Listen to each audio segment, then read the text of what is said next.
Assalamualaikum warahmatullahi wabarakatuh. Perkenalkan, nama saya Khalifah, mahasiswi dari Politeknik Negeri Tanah Laut dengan NIM 1902301022, program studi agroindustri semester 4. Di sini saya akan sedikit menjelaskan mengenai Big Data dan AI for Decision Agroindustri pada mata kuliah Revolusi Industri Digital. Baik, langsung saja ke penjelasannya. Yang dimaksud dengan AI atau Artificial Intelligence atau yang sering disebut kecerdasan buatan adalah teori dan perkembangan sistem komputer yang mampu untuk melakukan tugas-tugas yang biasanya membutuhkan kecerdasan manusia. Sedangkan Big Data adalah kumpulan proses yang terdiri volume data dalam jumlah besar yang terstruktur maupun tidak dan digunakan untuk membantu kegiatan bisnis. Penggunaan Big Data Analisis dan AI ini dapat memberikan pemahaman kepada para petani dari hasil ekstraksi nilai informasi yang mungkin dapat memberikan manfaat untuk meningkatkan produktivitas. Sejauh ini, metode analisis Big Data sudah banyak dimanfaatkan untuk mendukung aktivitas seperti aktivitas industri, namun untuk bidang pertanian masih perlu untuk dieksplor lebih lanjut. Nah, masih banyak potensi penerapan Big Data untuk penerapan di bidang pertanian atau agroindustri ini guna menuju pertanian modern, mulai dari kemampuan hardware, software, teknik, dan metode untuk Big Data. Untuk penerapan yang lebih lanjut, maka ketersediaan data yang dapat diakses oleh publik perlu ditingkatkan lagi. Aktivitas penelitian di sektor Big Data masih dalam tahap pengembangan awal, jadi tantangan dan juga potensi masih terbuka lebar untuk bisa diselesaikan.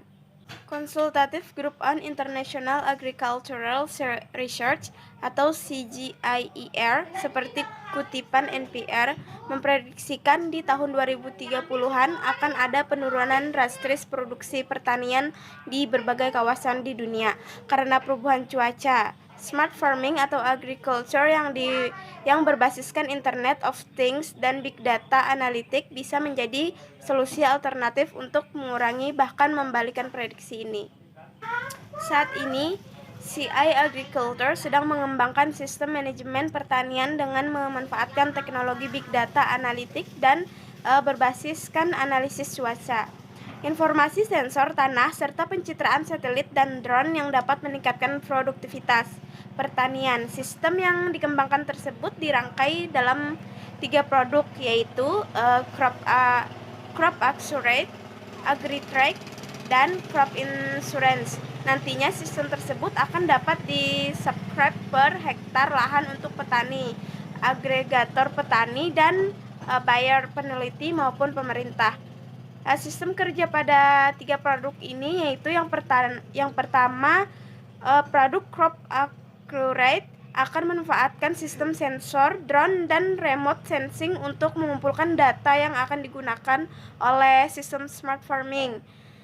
Sistem tersebut dapat memandu kegiatan bertani para petani binaan agregator atau komunitas binaan bank, microfinance, produsen makanan atau komunitas mandiri, sehingga kegiatan bertani dapat menjadi lebih efektif dan efisien. Yang kedua itu sistem AgriTrack yang mau dikembangkan oleh CI Agriculture, merupakan sistem informasi terintegrasi untuk supply chain komoditas pertanian.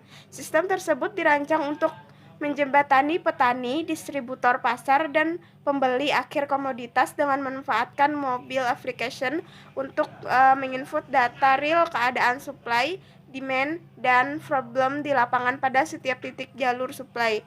Selain itu, sistem ini juga diintegrasikan dengan informasi ekonomi dan harga-harga komoditas dari berbagai media atau crowdsourcing. Nantinya seluruh data tersebut akan dianalisis dan diproses agar dapat menjadi rekomendasi spesifik untuk setiap pengguna, baik untuk petani maupun pembeli akhir komoditas.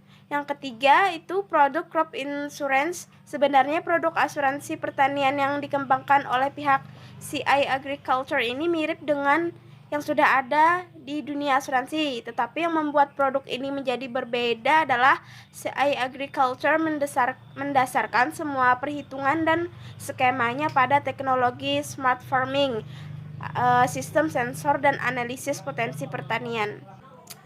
Baik, itu tadi sedikit penjelasan mengenai Big Data dan AI pada agroindustri.